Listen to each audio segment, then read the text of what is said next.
তীব্র শীতে বিপর্যস্ত জনজীবন, ঘন কুয়াশায় শাহজালাল বিমানবন্দরে একের পর এক ফ্লাইট ডাইভার্ট, রিশিডিউলে ভোগান্তি, বাড়ছে ব্যয়। আমলাতন্ত্রের কারণে খাদের কিনারায় দেশ, অভিযোগ বিএনপি নেতাদের। দেশবিরোধী ষড়যন্ত্র মোকাবিলার আহ্বান, নির্বাচনী পরিবেশ নিয়ে শঙ্কায় জামাত। প্রতিষ্ঠার 2 দশক পর প্রথমবারের মতো যোগসু নির্বাচন আজ সকাল 9টা থেকে বিকেল 3টা পর্যন্ত ভোট গ্রহণ। ডিজিটাল ওএমআর মেশিনে হবে ভোট গণনা। চট্টগ্রামের রাউজানে যুবদল কর্মীর ওপর দুর্বৃত্তদের হামলা, গুলিবিদ্ধ অবস্থায় হাসপাতালে নেয়ার পথে মৃত্যু। যশোরে যুবককে গুলি করে হত্যা। এবং ম্যানহাটনের আদালতে মাদক মামলায় বন্দী মাদুরো, নিজেকে নির্দোষ দাবি। এবার কিউবা কলম্বিয়ায় সামরিক হামলার হুমকি ট্রাম্পের।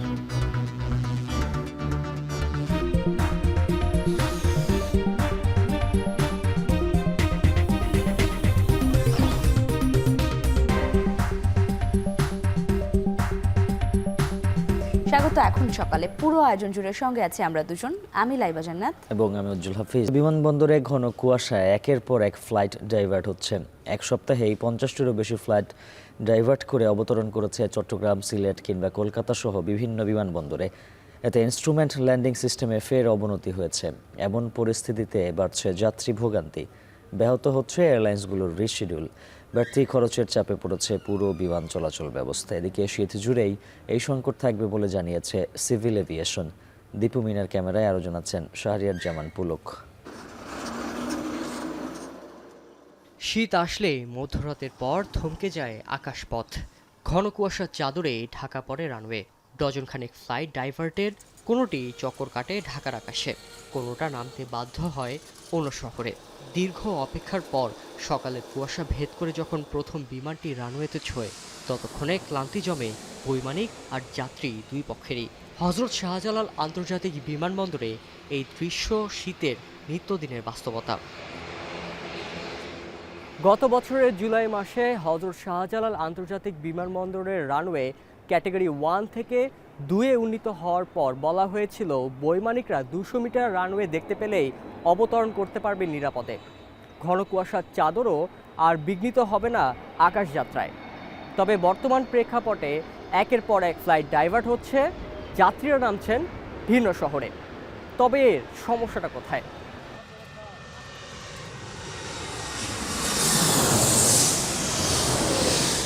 জটিলতার কেন্দ্রবিন্দুতে রয়েছে বিমানবন্দরের ইনস্ট্রুমেন্ট ল্যান্ডিং সিস্টেম আইএলএস। গত বছরের জুলাইয়ে ক্যাটাগরি 2 উদ্বোধনের মাত্র 3 মাস পর অক্টোবর 2025-এ একটি থাই এয়ারওয়েজের বিমান অবতরণের সময় রানওয়ের লাইটিং সিস্টেম ক্ষতিগ্রস্ত করে। এর ফলে আইএলএসের কার্যক্ষমতা নেমে আসে 85%, যেখানে ক্যাটাগরি 2 সচল রাখতে প্রয়োজন অন্তত 95% কার্যকর আলোর ব্যবস্থা। বাধ্য হয়েই বিমানবন্দর কর্তৃপক্ষ ফিরে গেছে আগের ক্যাটাগরি 1 ব্যবস্থায়। প্রযুক্তিগত সক্ষমতা থাকা সত্ত্বেও বছরের সবচেয়ে গুরুত্বপূর্ণ সময়ে তাই মিলছে না কাঙ্ক্ষিত সুবিধা। এই ড্যামেজ হওয়ার কারণে আমার যে লাইটের সার্ভিসিবিলিটি আছে এটা এখন নেমে গিয়েছে 84 to 87%-এ। সো আমার ইনস্ট্রুমেন্ট ল্যান্ডিং সিস্টেমে পাইলট ল্যান্ড করতে আসছে, কিন্তু এই লাইটটা যদি আমার 95% উপরে সার্ভিসেবল না থাকে, তাহলে আমরা ক্যাটাগরি 2 করতে পারি না, যে কারণে আমার এখন ক্যাটাগরি 2টা সাসপেন্ডেড আছে অপারেশন। সিভিল এভিয়েশনের তথ্য বলছে গত এক সপ্তাহেই 50টির বেশি ফ্লাইট ডাইভার্ট হয়ে অবতরণ করেছে চট্টগ্রাম, সিলেট কিংবা কলকাতা সহ বিভিন্ন বিমানবন্দরে। শুধু 2 থেকে 4 জানুয়ারির মধ্যেই ডাইভার্ট হয়েছে 20টিরও বেশি ফ্লাইট। এর প্রভাব পড়ছে সরাসরি এয়ারলাইন্সগুলোর উপর। অন্য বিমানবন্দরে নামতে গিয়ে গুনতে হচ্ছে অতিরিক্ত ল্যান্ডিং চার্জ, বাড়ছে জ্বালানি খরচ, সেই সঙ্গে যাত্রী ও ক্রুদের হোটেলে রাখার ব্যয়, সব মিলিয়ে বাড়ছে পরিচালন ব্যয় ও লোকসান। শীতকালে যখন কুয়াশার এই সমস্যাটা হয় তখন আমাদেরকে প্রায় ফ্লাইট ডাইভার্ট হয়ে যায়। আর ফ্লাইট ডাইভার্ট হওয়া মানেই তো খরচ বেশি হওয়া, এক্সপেন্স তো আছে। এটার সাথে প্যাসেঞ্জারদেরকে হোটেলে রাখতে হয়, অন্য একটা এয়ারপোর্টে গিয়ে ল্যান্ড করতে হয়, সেটার খরচ আছে। আর যাত্রীদের দুর্ভোগ যেন শেষই হচ্ছে না। ঢাকায় ফিরেও স্বস্তি নেই। একসঙ্গে একাধিক বিমান নামায় গ্রাউন্ড হ্যান্ডলিংয়ের সৃষ্টি হয়েছে জট। শুধু লাগেজ বহনের ট্রলির জন্যই অনেকে অপেক্ষা করতে হয়েছে ঘন্টার পর ঘন্টা। শিডিউল অনুযায়ী আমাদেরকে কথা ছিল শুক্রবারে ওখান থেকে আমাদেরকে রাত্রে 9টা 25 ছাড়বে, আর শনিবার 7টা এখানে নামাই দেবা। 24 ঘন্টা ডিলে হইয়া এর পরের দিন রাত 11টায় ফ্লাইট দিছে। তারপর আজকে 6টায় নামার কথা ছিল বাংলাদেশে, এইখানে আইসা তারপর আবার কলকাতা যে ল্যান্ড করছে, ওইখানে আবার 6 ঘন্টা বসে ছিলাম। ট্রলির ভোগান্তিও যে অ্যাভেলেবেল ট্রলির ভিতরে নাই, যাত্রী বেশি, এখানে হজের যাত্রী আছে আর বড় বড় ফ্লাইটগুলো আসাতে। একটা মানুষ 8 ঘন্টা 10 ঘন্টা জার্নি করে আইসা এয়ারপোর্টে বসে থাকবে, ট্রলির জন্য মাল নিয়ে বেরোতে পারবে না, এর চেয়ে লজ্জাজনক আর কিছু হতে পারে না। সিভিল এভিয়েশনের কর্তৃপক্ষ জানাচ্ছে ক্ষতিগ্রস্ত রানওয়ে লাইটগুলো বিশেষ অর্ডারে কাস্টমাইজ করে বিদেশ থেকে আনতে হয়। এই মেরামত শেষ করে পূর্ণাঙ্গ ক্যাটাগরি 2 সুবিধা ফিরিয়ে আনতে আরও প্রায় 3 মাস সময় লাগতে পারে। যেই কোম্পানিকে ওয়ার্ক অর্ডার দিই না কেন, তাদেরকে আবার ওই কাস্টম করে ওই লাইটগুলি তৈরি করে নিয়ে এসে লাগাতে they will take 2.5 to 3 months। এই 3 মাস যে আছে, জানুয়ারি, ফেব্রুয়ারি, মার্চ, এর মধ্যে আমি 95% উপরে সার্ভিসিবিলিটি পাবো না লাইটের। এবং এটা ড্যামেজ অ্যাসেস করার পরে মোটামুটি একটা ওয়ার্নিং দিয়ে রাখা হয়েছে থাই এয়ারওয়েজকে, যে তোমরা এরকম একটা ড্যামেজ করেছো, এটা আমাদের ইনভেস্টিগেশন হচ্ছে। ফাইনালি আমরা যখন অ্যাসেসমেন্টটা করতে পারবো যে কী পরিমাণ আর্থিক ক্ষতি হলো এখানে, সেটা তাদেরকে জানানো হবে। ঘন কুয়াশায় ঢাকা রানওয়ে অ্যাপ্রোচ 14-এর নিভু নিভু আলো আর আকাশে চক্কর খাওয়া উড়োজাহাজ। শীত এলেই ঢাকার আকাশে এ যেন এক নিত্যদিনের ঘটনা। আইএলএস ক্যাটাগরি 2 সুবিধা স্থগিত থাকায় নিরাপদ অবতরণ হয়ে উঠেছে কঠিন। এই কারণে যাত্রীদের নামতে হচ্ছে চট্টগ্রাম, সিলেট কিংবা কলকাতায়। ঘন কুয়াশার সঙ্গে পাল্লা দিয়ে যাত্রীদের যেমন বাড়ছে ভোগান্তি, তেমনই চাপ বাড়ছে নিরাপদ বিমান চলাচল ব্যবস্থায়ও। শাহরিয়াজামান পুলক, এখন ঢাকা। এদিকে তীব্র শীত আর হিমেল হাওয়ায় অকারণে ঘর ছাড়ছেন না কেউ। তবে জীবিকার তাগিদে ঘরে থাকার উপায় নেই খেটে খাওয়া মানুষের। আবার কনকনে ঠান্ডাতেও ছিন্নমূল মানুষেরা ঘুমাচ্ছেন পথের ধারে, মিলছে না গরম কাপড়। রাজধানীর বিভিন্ন এলাকার শীতের রাতের চিত্র তুলে এনেছেন আফজাল হোসেন। কুয়াশার চাদরে ঢেকেছে কংক্রিটের দেয়াল। দিনের বেলা মাঝে মাঝে সূর্য উঁকি দেওয়ার চেষ্টা করলেও কুয়াশার কাছে পরাজিত হয় বারবার। আর রাতে টের পাওয়া যায় শীতের তীব্রতা কতটা ভয়ঙ্কর। শীতের রয়েছে নিজস্ব সৌন্দর্য, দেরি করে ঘুম থেকে ওঠা, খুব প্রয়োজন ছাড়া বাইরে না যাওয়া আর নানা স্বাদের পিঠাপুলির সমারোহ শীতকালকে করে তোলে মোহনীয়। তবে শীত সবার জন্য আশীর্বাদ হয়ে আসে না। ফুটপাত, রেল স্টেশন বা ফ্লাইওভারের নিচে রাত কাটে হাজারো মানুষের। শীতের কষ্ট কেমন তা যেন প্রকৃতপক্ষে টের পান রাস্তার পাশে শুয়ে থাকা এসব মানুষ। কম্বল না পেয়ে পাতলা বস্তা জড়িয়েই শীত নিবারণের চেষ্টা করছেন কেউ কেউ। ঘরে ফেরা পাখির মতো শীতের সন্ধে নামতেই সবার ঘরে ফেরা দৌড়ঝাঁপ শুরু হয়ে যায়। কিন্তু ওই মানুষগুলো কোথায় ফেরে? যার কোনো ঘর নেই, অনেকে আগুন জ্বালিয়ে শীত নিবারণের চেষ্টা করেন, কিন্তু সেটা আর কতক্ষণ। অন্য বছরের থেকে এই বছর আমার লাইফে আমি এরকম শীত দেখি নাই। শীতের কষ্ট আরও বাড়িয়ে দিয়েছে দমকা হিমেল হাওয়া। এতে বিপাকে পড়েছেন খেটে খাওয়া মানুষরা। শীতের তীব্রতায় কমেছে যাত্রী, পাল্লা দিয়ে কমেছে আয়। ঋতুচক্রে শীত আসে বারবার, তবে শীতের সাথে শ্রমজীবী আর ছিন্নমূল এসব মানুষের কষ্ট আর না বাড়ুক, এমন প্রত্যাশা সবার। এখন মধ্যরাত, পরিবারের সাথে সবাই যখন উষ্ণ বিছানায় গভীর ঘুমে আচ্ছন্ন, ঠিক তখনই এই শহরের কিছু মানুষের ভাগ্যে জুটেছে কনক্রিটের বরফ শীতল বিছানা। তীব্র শীতের সাথে যুক্ত হয়েছে ধুলাবালি আর গাড়ির বিকট শব্দ। এভাবেই চলছে বছরের পর বছর। এ দুঃখের যেন কোনো শেষ নেই, সীমানা নেই। আফজাল হোসেন, এখন ঢাকা। দর্শক, শীতের আরও খবর জানাতে মৌলভীবাজার থেকে যুক্ত হয়েছেন এম এ হামিদ এবং পাবনা থেকে আছেন মাসুদ রানা। শুরুতেই যেতে চাই মৌলভীবাজারে হামিদের কাছে। হামিদ, শীতে খেটে খাওয়া মানুষের ভোগান্তি কেমন দেখছেন?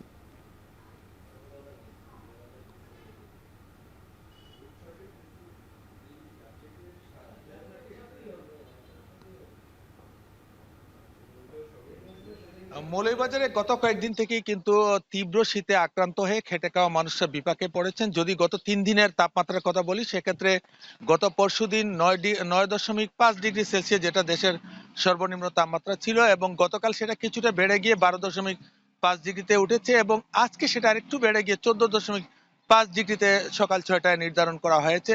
তার মধ্যেও কিন্তু কনকনে হিমেল হাওয়ার বইতে থাকার কারণে বিশেষ করে মৌলভীবাজার জেলার খেটে খাওয়া মানুষগুলো বিপাকে পড়েছেন। তারা ঘর থেকে বের হতে দেরি হচ্ছে, যদিও ভোর 6টায় আমি যেখানে দাঁড়িয়ে আছি এর পিছনে কিন্তু প্রচুর পরিমাণে লোকজন, খেটে খাওয়া মানুষ জড়ো হয় সেখান থেকে কাজে যাওয়ার জন্য, কিন্তু আজকে এখন পর্যন্ত সেখানে জড়ো হতে পারেনি। অপরদিকে যারা কৃষি শ্রমিক রয়েছে, বিশেষ করে বুড়ো ক্ষেতে যারা কাজ করেন, তারা কিন্তু বিপাকের মধ্যে পড়েছেন। অধিক ঠান্ডার কারণে তারা খেতে যেতে পারছেন না বা ধান রোপণ করতে পারছেন না, বীজতলা থেকে চারা উত্তোলন করতে পারছেন না। এতে করে তারা সমস্যার মধ্যে পড়ছেন এবং দেরিতে কাজে যাচ্ছেন।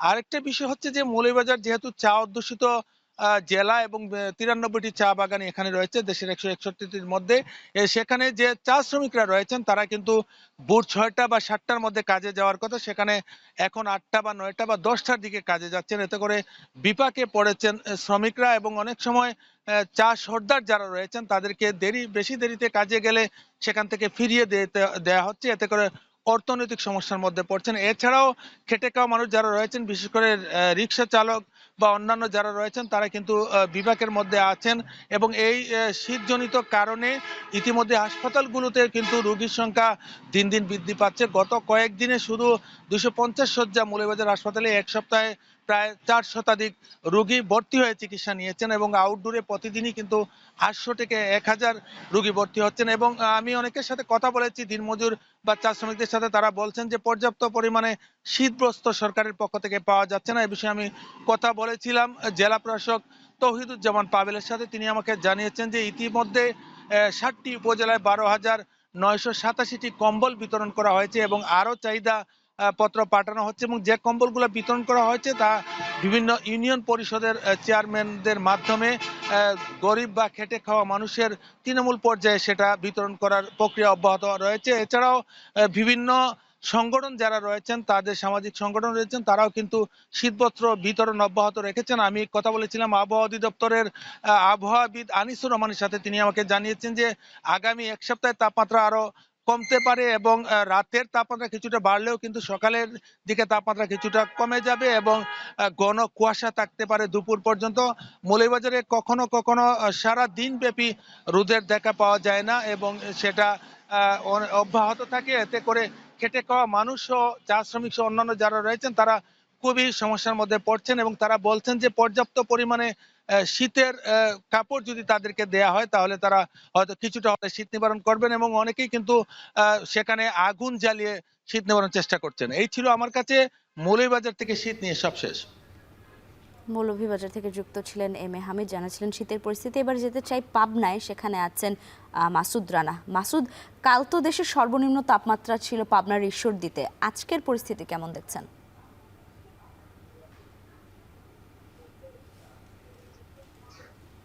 ধন্যবাদ আপনাকে। আমি এখন দাঁড়িয়ে আছি পাবনার ঠিক শহরের সেই ঠিক প্রাণকেন্দ্রে। আসলে সকাল থেকে কিন্তু মানুষের যে সমাগম সেটি কিন্তু চোখে পড়ার মতো নেই বললে চলে। আসলে গতকাল কিন্তু পাবনায় 8.4 তাপমাত্রা রেকর্ড করেছে আবহাওয়া অফিস। সেই সাথে আরেকটু বলে রাখতে চাই, আসলে পাবনায় তাপমাত্রা নিয়ন্ত্রণ হয় পাবনার ঈশ্বরদী থেকে। যদি বলি 9টার পরে কিন্তু আমরা এই তাপমাত্রার খবরটি আমরা জানতে পারি। আসলে এই শীত শুরু থেকে কিন্তু পাবনায় বেশ শীতের একটি প্রকোপ দেখা দিয়েছে। আসলে সবচেয়ে নিম্ন আয়ের মানুষ যারা আছে তারা কিন্তু এই শীত থেকে শীতের কষ্টটা লাঘব করছে। আমি যদি একটু আপনার পিছনে দেখাতে চাই, আসলে সকাল থেকে এই হামিদ রোডে কিন্তু প্রচুর লোক সমাগমের দেখা যায়। এখন পর্যন্ত কিন্তু আপনারা দেখতে পাচ্ছেন একদম শুনশান নীরবতা। যাদের প্রয়োজনীয় কাজ ছাড়া ঘর থেকে তারা বের হচ্ছে না। আমরা আবহাওয়া অফিসের সাথে কথা বলেছি, তারা জানিয়েছেন যে গত 3 থেকে 4 দিন আসলে 10 থেকে 8 ডিগ্রি সেলসিয়াসের মধ্যে থাকছে। এছাড়া বা আমি জেলা প্রশাসনের সাথে কথা বলেছি, তারা বা আমাদের এখানে সরকারি ভাবে আসলে তেমন কোনো বরাদ্দ না থাকায় সাধারণ মানুষের যে শীতবস্ত্র সেটি কিন্তু তারা দিতে পারছে না। সেই সাথে বলে রাখতে চাই, পাবনায় কিন্তু কৃষি প্রধান জেলা। এই জেলার মানুষ কিন্তু ভোর থেকে শুরু করে সেই সন্ধ্যা অবধি আসলে এই মাঠে কাজ করতে, তাদের আসলে সবচেয়ে তারা বিপাকে পড়েছে। সেই সাথে যদি একটু বলি, পাবনার 250 শয্যা হাসপাতালে কিন্তু দিন দিন ঠান্ডাজনিত কারণে রোগীর সংখ্যা দিন দিন বৃদ্ধি পাচ্ছে। সেই সাথে আসলে আসন সংকটের কারণে তার রোগীরা আসলে বারান্দা থেকে শুরু করে স্থানে তারা রাজযাপন করতে হবে। আমি যদি আরেকটু বলে রাখতে চাই, আসলে পাবনায় কাল 8.4°C রেকর্ড করা হচ্ছে। আসলে ঠিক 9টার পরপরই আসলে জানা যাবে আজকে কি পরিমাণ ঠান্ডা বা তাপমাত্রা রয়েছে। এই ছিল পাবনা থেকে। পাবনা এবং মৌলভীবাজার থেকে যুক্ত ছিলেন সহকর্মীরা, জানাছিলেন শীতের পরিস্থিতি। বাংলাদেশকে একটি গণতান্ত্রিক রাষ্ট্র হিসেবে প্রতিষ্ঠিত করতে বেগম খালেদা জিয়ার অবদান অনস্বীকার্য। তার রেখে যাওয়া স্বপ্ন বাস্তবায়নের পথেই হাঁটবে বিএনপি, এমন মন্তব্য করেছেন দলটির মহাসচিব মির্জা ফখরুল ইসলাম আলমগীর। সোমবার বেগম জিয়ার স্মরণ সভায় যোগ দিয়ে তিনি আরও বলেন, বাংলাদেশকে পেছনে টেনে নেয়ার চক্রান্ত আছে, যা ঐক্যবদ্ধভাবে রুখতে হবে। আরও জানাচ্ছেন সাব্বির রোজ। গণতন্ত্রের আপোষহীন সাবেক 3বারের প্রধানমন্ত্রী বেগম খালেদা জিয়ার স্মরণে সোমবার বিকেলে রাজধানীর একটি হোটেলে সভা ও দোয়া মাহফিলের আয়োজন করে international chamber of commerce Bangladesh. এতে দেশের শীর্ষ ব্যবসায়ী সংগঠনের প্রতিনিধি সহ বিএনপি নেতারা অংশ নেন। বেগম জিয়ার স্মরণে 1 মিনিটের নীরবতা দিয়ে শুরু হয় সভার আনুষ্ঠানিকতা। এরপর কোরআন তিলাওয়াত ও দোয়ার মধ্যে দিয়ে তার বিদেহী আত্মার মাগফিরাত কামনা করা হয়। সভায় অংশ নিয়ে বিএনপি স্থায়ী কমিটির সদস্যরা দেশের অর্থনীতির ভিত শক্তিশালী করতে বেগম জিয়ার অবদান তুলে ধরেন। তারা বলেন, গেল 16 বছরে আমলাতন্ত্রের কারণে দেশ খাদের কিনারে এসে দাঁড়িয়েছে। বিএনপি ব্যক্তিখাতকে প্রাধান্য দিয়ে আমলাতান্ত্রিক জটিলতা কমিয়ে আনতে চায়। এই যে আজকে আমাদের ব্যুরোক্রেসি নিয়ে এত সমস্যার কথা আমরা বলছি বাংলাদেশে, যে cost of doing business, is of doing বিজনেসের যে ইস্যুগুলো আছে, এগুলোকে উনি প্রাণপণ চেষ্টা করেছেন একটি জায়গায় নিয়ে আসতে। এবং আপনারা জানেন কিন্তু বিএনপির সময় লাস্ট সরকার যখন ক্ষমতা ত্যাগ করে বিএনপি গ্রোথ ছিল 7.06%, and the curve was looking like this. ওই ধারা অব্যাহত থাকলে maybe we should be growing at double digit today. দেশনেত্রী বেগম খালেদা জিয়া কেবল মুক্তবাজার অর্থনীতির সমর্থক ছিলেন না, তিনি কিন্তু আমি যদি এভাবে বলি প্রাইভেট সেক্টর এবং পাবলিক সেক্টর দুটো সেক্টরের মধ্যে একটি ইউনিক কম্বিনেশন বেগম খালেদা জিয়া সৃষ্টি করেছে। বিএনপি মহাসচিব মির্জা ফখরুল ইসলাম আলমগীর বলেন, বেগম জিয়ার মৃত্যুর শোক শক্তিতে পরিণত করে এগিয়ে যাবে দল। দেশকে পেছনে টেনে ধরার ষড়যন্ত্র চলছে জানিয়ে বিএনপি মহাসচিব এ ব্যাপারে সবাইকে সতর্ক থাকার আহ্বান জানান। বাংলাদেশকে আবার পিছনে টেনে নিয়ে যাওয়ার অনেক রকম চক্রান্ত আছে, সেখান থেকে আমাদেরকে উঠে দাঁড়াতে হবে। সবাই মিলে আসুন আমরা আমাদের এই প্রিয় বাংলাদেশ, 1971 সালে যার জন্য আমরা যুদ্ধ করেছিলাম, 1990 সালে যার জন্য লড়াই করেছি গণতন্ত্রের জন্য, 2024-এ যাদের জন্য আমার ছেলেরা রক্ত দিয়েছে, আসুন আমরা সেই বাংলাদেশকে আবার সবাই মিলে গড়ে তুলি। মির্জা ফখরুল আরও বলেন, অন্যায়ের বিরুদ্ধে বেগম জিয়ার আপোষহীন নীতি অনুসরণ করে দেশ গড়তে চায় বিএনপি। দেশনেত্রী আমাদের কাছে একটা আইকন। সাব্বির রোজ, এখন, ঢাকা। আগামীর বাংলাদেশ বিনির্মাণে জাতীয় স্বার্থে সব রাজনৈতিক দলকে ঐক্যবদ্ধ থাকার আহ্বান জানিয়েছেন বিএনপির ভারপ্রাপ্ত চেয়ারম্যান তারেক রহমান। সোমবার দিনভর গুলশান বিএনপি চেয়ারপারসনের কার্যালয়ে রাজনৈতিক দলগুলোর সঙ্গে বৈঠকে এই আশাবাদ ব্যক্ত করেন তিনি। সকাল থেকে রাত পর্যন্ত তারেক রহমানের সঙ্গে দেখা করেন নাগরিক ঐক্য, এবি পার্টি, গণসংহতি আন্দোলন সহ বিভিন্ন রাজনৈতিক দলের নেতারা। এ সময় আগামীতে জাতীয় স্বার্থে সবাইকে ঐক্যবদ্ধ থেকে রাষ্ট্রের উন্নয়নে ভিন্ন ভিন্ন মত উপস্থাপনের আহ্বান জানান তারেক রহমান। এছাড়াও ঢাকা বিশ্ববিদ্যালয়ের রাজনৈতিক পরিস্থিতি স্থিতিশীল রাখতে ঢাবি উপাচার্যকে সহযোগিতার আশ্বাস দেন তিনি। এদিন বিএনপির ভারপ্রাপ্ত চেয়ারম্যানের সঙ্গে সৌজন্য সাক্ষাৎ করেন বিসিবির সভাপতি আমিনুল ইসলামও। সবাই বিএনপি চেয়ারপারসন বেগম খালেদা জিয়ার জন্য খোলা শোক বইয়ে স্বাক্ষর করেন।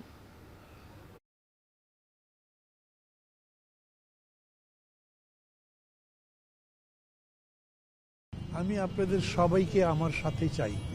সবাইকে নিয়ে দেশের সামনে খুবই বড় একটা চ্যালেঞ্জ আছে দেশটা গড়ে তোলবার। সেই চ্যালেঞ্জ যেন মোকাবেলা করতে পারি, তার জন্য সহযোগিতা চাই। এই ধরনের আলোচনা আরও চালু থাকবে এবং এটা নতুন রাজনৈতিক সংস্কৃতি বাংলাদেশে চালু করতে পারবো আমরা, এটা আমাদের প্রত্যাশা। আমরা চাই যে সমাজের সাথে বিশ্ববিদ্যালয়ের সম্পর্ক আরও শক্তিশালী হোক। তিনি কিছু সুপরামর্শ দিয়েছেন আমাদেরকে, আমরাও সেগুলি বিবেচনা করছি। দেশে অবাধ, সুষ্ঠু ও নিরপেক্ষ নির্বাচনের পরিবেশ এখনও সৃষ্টি হয়নি বলে জানিয়েছেন জামায়াত ইসলামী।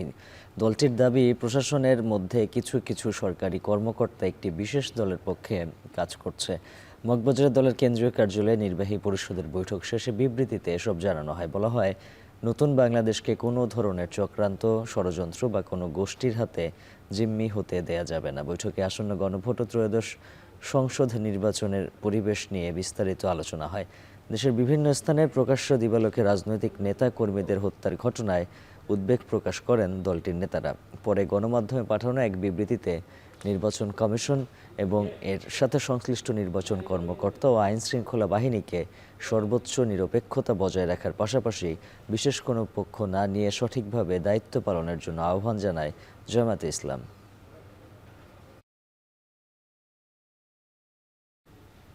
প্রকৃত চাঁদাবাজদের লুকানোর জন্য জুলাই গণ অভ্যুত্থানের নেতাকর্মীদের ওপর মিথ্যা দোষারোপ করার চেষ্টা করা হচ্ছে বলে মন্তব্য করেছেন এনসিপির আহ্বায়ক নাহিদ ইসলাম। রাতে গাজীপুরের টঙ্গীতে জামিনে মুক্তি পাওয়া জুলাই যোদ্ধা তাহরিমা জান্নাত সুরভির খোঁজ খবর নিতে এসে এসব কথা বলেন তিনি। তাহরিমার সাথে ন্যায় বিচার করা হয়নি, পুরো বিষয়টি বানোয়াট ছিল বলেও জানিয়েছেন তিনি। এ সময় আরও বলেন, নির্বাচনকে সামনে রেখে পরিকল্পিতভাবে চক্রান্ত করা হচ্ছে। জুলাই গণ অভ্যুত্থানের নেতাকর্মীদের চাঁদাবাজ, দুর্নীতিবাজ হিসেবে চিত্রিত করতে মিডিয়ার দ্বারা পরিকল্পনা করা হচ্ছে বলে অভিযোগ করেন তিনি। এছাড়া আওয়ামী লীগের অনুপ্রবেশকারীরা পরিস্থিতি ভিন্ন খাতে নেওয়ার চেষ্টা করবে, সেজন্য সব দলকে সতর্ক থাকার পরামর্শও দিয়েছেন।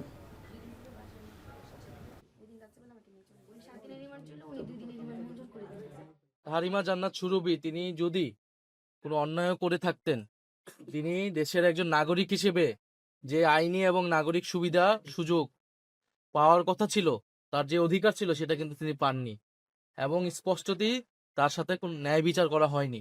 কিছু কিছু মিডিয়া আমাদের জুলাই গণ অভ্যুত্থানের বিভিন্ন চরিত্র, নেতাকর্মী যা বা বিভিন্ন পরিচিত মুখ যারা রয়েছে, তাদের চরিত্র হননের চেষ্টা 5ই আগস্টের পরবর্তী সময় থেকেই করছে। বারবার তারিখ পেছানোর পর অবশেষে আজ হচ্ছে যোগসু নির্বাচন। বিশ্ববিদ্যালয় প্রতিষ্ঠার পর থেকে নিজেদের প্রতিনিধি নির্বাচন করতে পারেনি জগন্নাথের শিক্ষার্থীরা। এবারের কেন্দ্রীয় শিক্ষার্থী সংসদ নির্বাচনে মোট ভোটার 16,645 জন। মোট 39টি কেন্দ্রে স্থাপন করা হবে 178টি বুথ। ভোট গ্রহণ চলবে সকাল 9টা থেকে বিকেল 3টা পর্যন্ত। নির্বাচনের প্রধান দুই প্রতিদ্বন্দ্বী দল ছাত্র শিবির এবং ছাত্র দলের মধ্যে মূল লড়াই হতে যাচ্ছে। উৎসব মুখর পরিবেশে নির্বাচন আয়োজনের আশা বিশ্ববিদ্যালয় কর্তৃপক্ষের।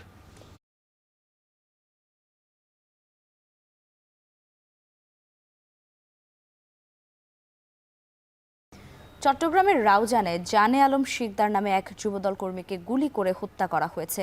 তিনি রাউজানের বিএনপির মনোনীত প্রার্থী গিয়াসউদ্দিন কাদের চৌধুরীর অনুসারী ছিলেন। স্থানীয়রা জানায়, সোমবার রাত 8টার দিকে উপজেলার পূর্ব গুজরা এলাকা দিয়ে হেঁটে যাচ্ছিলেন তিনি। এ সময় মোটরসাইকেল থেকে দুর্বৃত্তরা তাকে গুলি করে পালিয়ে যায়। পরে তাকে উদ্ধার করে চট্টগ্রাম শহরের বেসরকারি একটি হাসপাতালে নেয়ার পথেই তার মৃত্যু হয়। নিহত জানে আলম শিকদার রাউজান উপজেলা যুবদলের সাবেক সদস্য ছিলেন। এই ঘটনায় এখনো পর্যন্ত কাউকে আটক করতে পারেনি পুলিশ। এদিকে রাউজানে 5 আগস্টের পর আধিপত্য বিস্তার নিয়ে বিএনপির দুই পক্ষের সংঘর্ষে এখনো পর্যন্ত 13 জন খুন হয়েছে।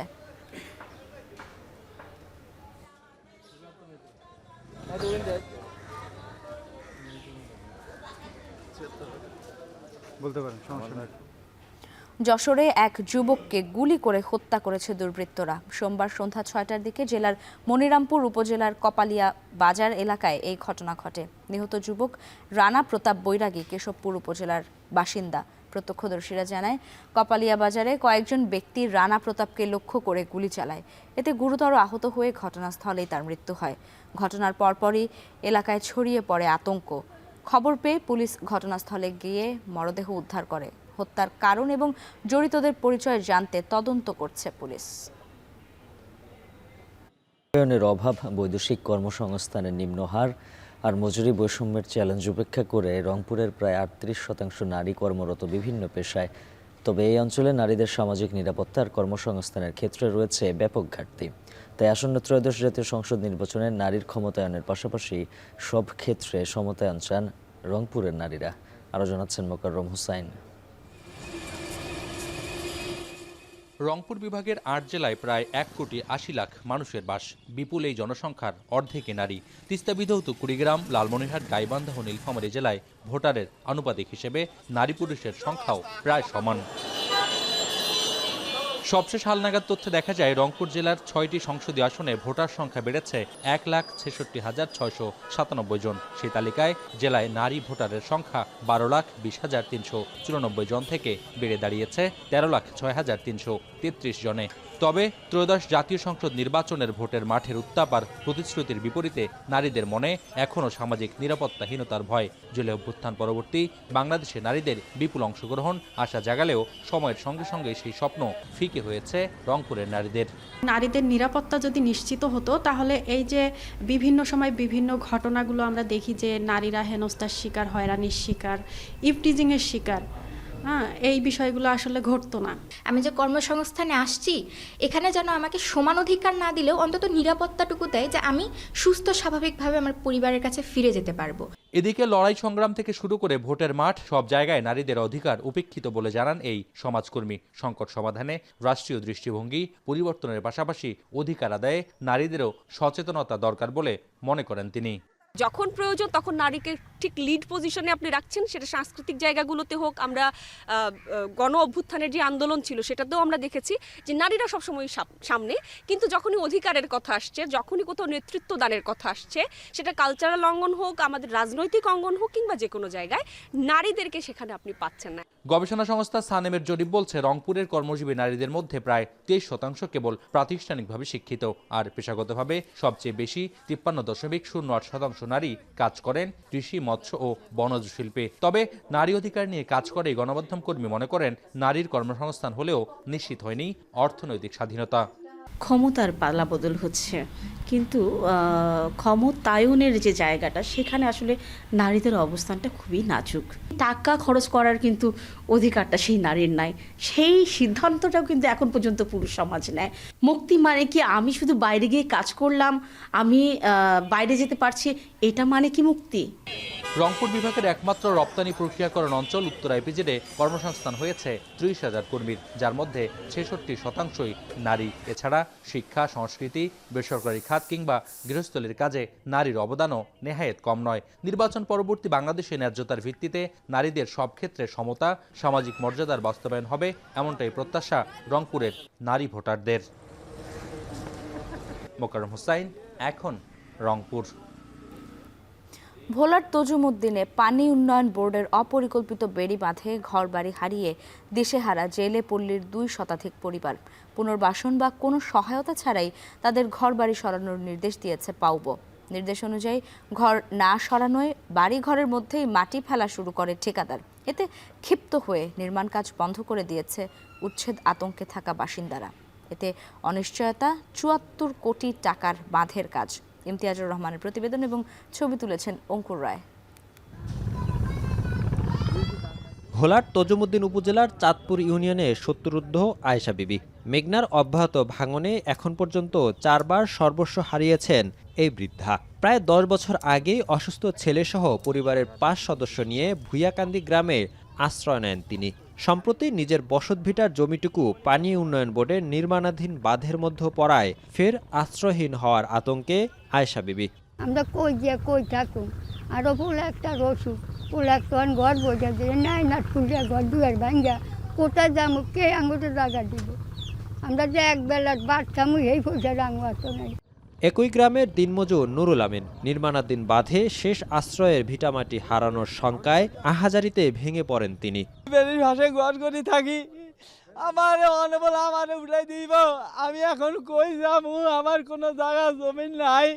ইউনিয়নের দালালকান্দি, কাজীকান্দি ও ভুইয়াকান্দি জেলেপল্লীর প্রায় 3 শতাধিক পরিবারের একই অবস্থা। সম্প্রতি কোনো সহায়তা বা পুনর্বাসন ছাড়াই নতুন বাঁধ নির্মাণ শুরু করে পানি উন্নয়ন বোর্ড, যে কারণে নির্মাণ কাজ বন্ধ করে দিয়েছে বিক্ষুব্ধ এলাকাবাসী। ক্ষতিপূরণের দাবিতে নদীর তীরে মানববন্ধন ও বিক্ষোভ মিছিল করা হয়। আবেদন করেছেন সংশ্লিষ্ট দপ্তরেও। আমার স্বামী নাই, আমি কত কষ্ট করি 2 কাঠা জমি কিনি। জমিন কিনে দেব, তারপর আমরা আরেক কারণে বসবাস করব। এটাই আমরা সরকারের কাছে আমরা দাবি। আমরা জায়গা কিনা করছি, এখন আমাদের জোর করে আমাদের জায়গার হয়ে যাবে। সরকার অবশ্যই এটা একটা বাজার দিছে। স্থানীয়দের বাধায় হুমকির মুখে বাঁধের কাজ। তবে ক্ষতিগ্রস্তদের জন্য কোনো বরাদ্দ না থাকায় সমঝোতার মাধ্যমে যথাসময়ে বাঁধের কাজ শেষ করার আশ্বাস পানি উন্নয়ন বোর্ডের। প্রজেক্টটা পাস হয়েছে, এইভাবে তারা জমি দান করবে, সেই জমিতে আমরা কাজ করব। লোকাল চেয়ারম্যান তারা প্রতিনিধি ডিও লেটার দিচ্ছে, এমপি ডিও লেটার দিচ্ছে, ডিপি এইভাবে প্রণয়ন হয়ে আসছে। আমাদের সুযোগ নেই পূর্ব দিকে সরানোর। জেলা প্রশাসক বলছেন, বিশেষ বিবেচনায় পুনর্বাসনের ব্যবস্থা নেওয়া হবে ক্ষতিগ্রস্তদের। কৃষি খাস জমি বন্দোবস্ত দেওয়ার ক্ষেত্রে তারা একটা অগ্রাধিকার পান। সেরকম কেউ যদি থাকে আমাদের কাছে আবেদন করলে সংশ্লিষ্ট উপজেলার মাধ্যমে উপজেলা কৃষি খাস জমি বন্দোবস্ত যে কমিটি আছে, কমিটির মাধ্যমে যথানিয়মে আবেদন করলে সেগুলো আমরা বিবেচনা করব অগ্রাধিকার ভিত্তিতে। 2023 সালের ডিসেম্বরে 74 কোটি টাকায় বেড়িবাঁধ নির্মাণের উদ্যোগ নেওয়া হয়। কাজ শেষ করার কথা রয়েছে 2026 সালের জুনে। ইমতিয়াজুর রহমান, এখন ভোলা। জামালপুরে সরিষা ফুলের হলুদ রঙে ভরে উঠেছে দিগন্ত জোড়া মাঠ। গুনগুন শব্দে মৌমাছির দল ফুল থেকে সংগ্রহ করছে মধু। এই মৌসুমে সরিষা ফুলের মধু আহরণে ব্যস্ত সময় পার করছেন মৌচাষীরা। তবে প্রশিক্ষণ ও স্বল্প সুদের ঋণ পেলে বাণিজ্যিকভাবে মধু উৎপাদন আরও বাড়বে বলে মনে করেন তারা। বিস্তারিত প্রতিবেদনে।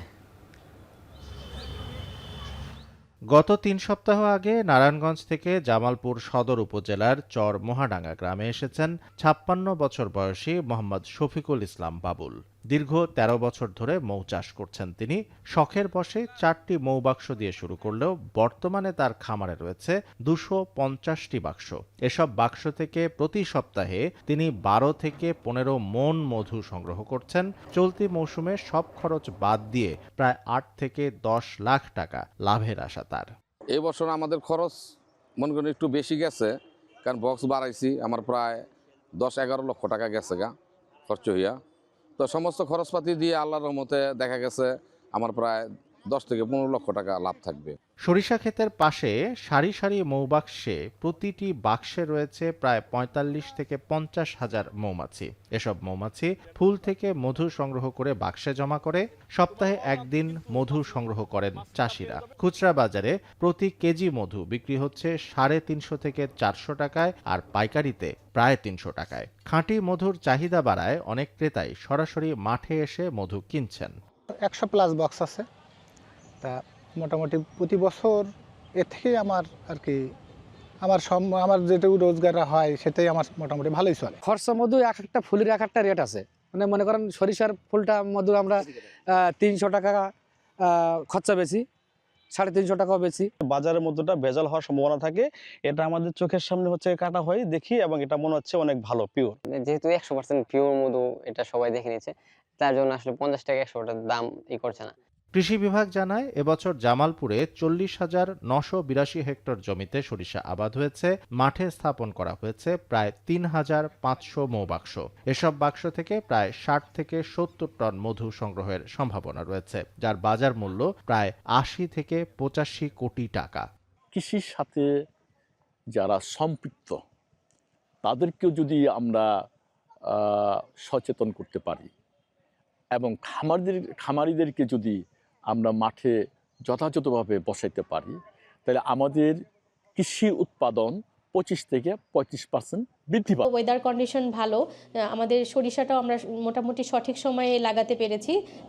এজন্য আমরা আশা করছি যে আমাদের মধুর ফলন বা মধু যে আমরা নিষ্কাশন করব এটার পরিমাণও আমাদের আশানুরূপ হবে, এবং অন্যান্য বছরের তুলনায় ইনশাআল্লাহ এবার আমরা মধুর ফলনটা অনেক বেশি পাবো।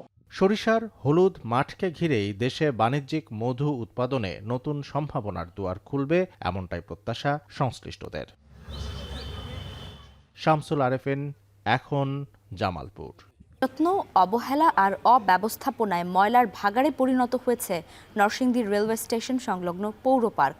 শিশুদের কলকাকলি আর বিনোদনের জায়গাটি বিষাক্ত প্লাস্টিক বর্জ্যের স্তূপে দূষিত হচ্ছে প্রতিনিয়ত, যেখানে জীবনের ঝুঁকি নিয়ে খেলছে শিশুরা। কর্তৃপক্ষের উদাসীনতায় নাগরিক সুবিধা থেকে বঞ্চিত হচ্ছে শহরবাসীও। দ্রুত পার্কটি আগের পরিবেশে ফিরিয়ে আনার দাবি স্থানীয়দের। কাউসার আহমেদের ছবিতে রাকিবুল ইসলামের প্রতিবেদনে বিস্তারিত।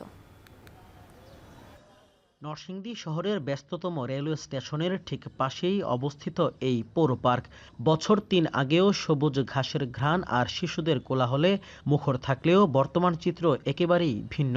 চারদিকে ছড়িয়ে ছিটিয়ে আছে চিপসের প্যাকেট, প্লাস্টিক বোতল আর পলিথিনের স্তূপ। গোটা পার্ক যেন ময়লার ভাগাড়। শিশুদের খেলার বেশিরভাগ দোলনা ভেঙে মাটিতে পড়ে আছে। স্লিপারের নিচের অংশেও ধরেছে জং। যেগুলো কোনো মতে টিকে আছে সেগুলো নড়বড়ে অবস্থা। শহরে আর কোনো উন্মুক্ত জায়গা না থাকায় অনেকটা নিরুপায় হয়েই ঝুঁকি নিয়ে খেলছে শিশুরা। পৌর পার্ক ছাড়াও ঢাকা সিলেট মহাসড়কের পাশে আরও একটি পার্কের অবস্থাও বেহাল। দ্রুত পার্ক দুটি নিরাপদ ও আধুনিক রূপে ফিরিয়ে আনার দাবি সচেতন মহলের। বাচ্চাদের যে রাইডসগুলো আছে ওইগুলো ভেঙে গেছে, নষ্ট হয়ে গেছে। পৌর পার্কের অবস্থা খুবই বাজে, খুবই জঘন্য, ময়লা আবর্জনা দিয়ে একদম ভরে গেছে। আশেপাশে ময়লা ধুলা খেলতে ভালো লাগে না। যেগুলো সংস্করণ করে এই প্রত্যেকে বিন বসা দিলে বাচ্চাদের জন্য কিছু খেলার নতুন খেলার ইয়েগুলো তৈরি করে দিলে এবং কিছু বসার জায়গা দিলে মনে হয় ভালো হয় আর কি। তবে পার্কটির আধুনিকায়নে প্রয়োজনীয় ব্যবস্থা নেওয়ার কথা জানিয়েছেন পৌরসভার প্রশাসক। এটাকে আধুনিকায়ন করে এখানে আরও কিছু গাছপালা রোপণ, কিছু শিশুদের খেলার সামগ্রী, হাঁটার জায়গা এবং বিনোদনের জন্য বিভিন্ন রাইডস স্থাপন করে আধুনিক করার লক্ষ্যে আমরা একটা প্রকল্প প্রস্তাব প্রস্তুত করছি। এটি প্রস্তুত হলে স্থানীয় সরকার বিভাগের মাধ্যমে আমরা অর্থায়নে এটি আধুনিক একটি পৌর শিশু পার্কে রূপান্তর করার আমাদের পরিকল্পনা রয়েছে। নরসিংদী পৌর পার্কটি প্রতিষ্ঠার কাজ শুরু হয় 2015 সালে, পরে কয়েক দফায় কাজ শেষ হয় 2019 সালে। রাকিবুল ইসলাম, এখন নরসিংদী। মাদক পাচার সংক্রান্ত মামলায় মাদুরো ও তার স্ত্রীর পরবর্তী শুনানির দিন 17 মার্চ ধার্য করেছেন আদালত। এর আগ পর্যন্ত তাদের রাখা হবে ব্রুকলিনের বন্দি শিবিরে। গেল সোমবার ভেনেজুয়েলার নেতা নিকোলাস মাদুরো তার স্ত্রী সিলিয়া ফ্লোরেসকে মাদক পাচার সংক্রান্ত মামলায় তোলা হয় নিউ ইয়র্কের আদালতে। এ সময় নিজেদের নির্দোষ দাবি করেন এই দম্পতি। নিজেকে এখনও ভেনেজুয়েলার প্রেসিডেন্ট বলে উল্লেখ করেন নিকোলাস মাদুরো। এর আগে হাতকড়া পরিয়ে এই দম্পতিকে সশস্ত্র বাহিনীর কড়া নিরাপত্তায় আদালত প্রাঙ্গণে নেওয়া হয়। এদিকে পরবর্তী পরিস্থিতিতে ভেনেজুয়েলার অন্তর্বর্তী প্রেসিডেন্টকে সর্বোচ্চ সহায়তা করার অঙ্গীকার করেছেন দেশটির প্রতিরক্ষা মন্ত্রী। রাষ্ট্রীয় টেলিভিশনে দেওয়া সাক্ষাৎকারে বলছেন সেনাবাহিনী সরকারের পাশে থাকবে। যদিও মার্কিন প্রেসিডেন্ট ডোনাল্ড ট্রাম্প দাবি করে যাচ্ছেন ভেনেজুয়েলার নিয়ন্ত্রণ এখনও তার দখলে।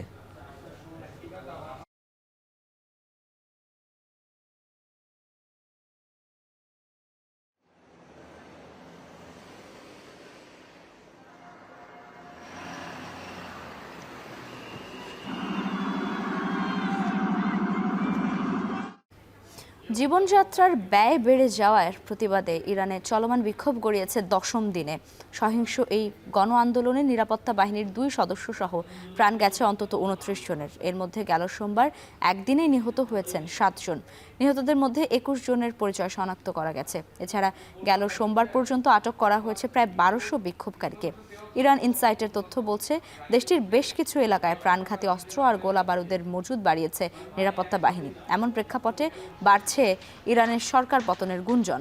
পরিবারসহ রাশিয়া পালিয়ে যেতে পারেন খামেনি, এমন খবরও এসেছে আন্তর্জাতিক গণমাধ্যমে। এসব ঘটনা প্রবাহের মধ্যেই মেক ইরান গ্রেট এগেইন লেখা টুপি হাতে ছবি তুলেছেন ট্রাম্প। এতে করে ইরানের যুক্তরাষ্ট্রের হামলার শঙ্কা আরও ঘনীভূত হলো।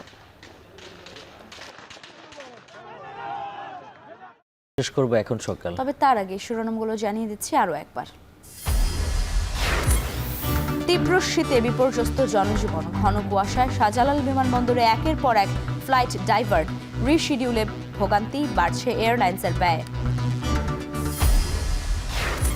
আমলাতন্ত্রের কারণে খাদের কিনারায় দেশ, অভিযোগ বিএনপি নেতাদের। দেশবিরোধী ষড়যন্ত্র মোকাবিলার আহ্বান, নির্বাচনী পরিবেশ নিয়ে শঙ্কায় জামাত। প্রতিষ্ঠার 2 দশক পর প্রথমবারের মতো জোকসু নির্বাচন আজ সকাল 9টা থেকে বিকেল 3টা পর্যন্ত ভোট গ্রহণ। ডিজিটাল ওএমআর মেশিনে হবে ভোট গণনা। চট্টগ্রামের রাউজানে যুবদল কর্মীর ওপর দুর্বৃত্তদের হামলা, গুলিবিদ্ধ অবস্থায় হাসপাতাল নেওয়ার পথে মৃত্যু। যশোরে যুবককে গুলি করে হত্যা। এবং হাত কড়া পরানো বন্দি প্রেসিডেন্ট মাদুরোকে তোলা হলো নিউ ইয়র্কের আদালতে। নির্দোষ দাবি, সরকারের পাশে থাকার ঘোষণা ভেনেজুয়েলার সেনাবাহিনীর। আর এ ছিল এখন সকালে। এখন টেলিভিশন ওয়েবসাইটে দেখতে ভিজিট করুন এখন.tv। ফেসবুকে দেখুন facebook.com/tv.এখন, আর সরাসরি ইউটিউবে দেখুন youtube.com/c/echontv।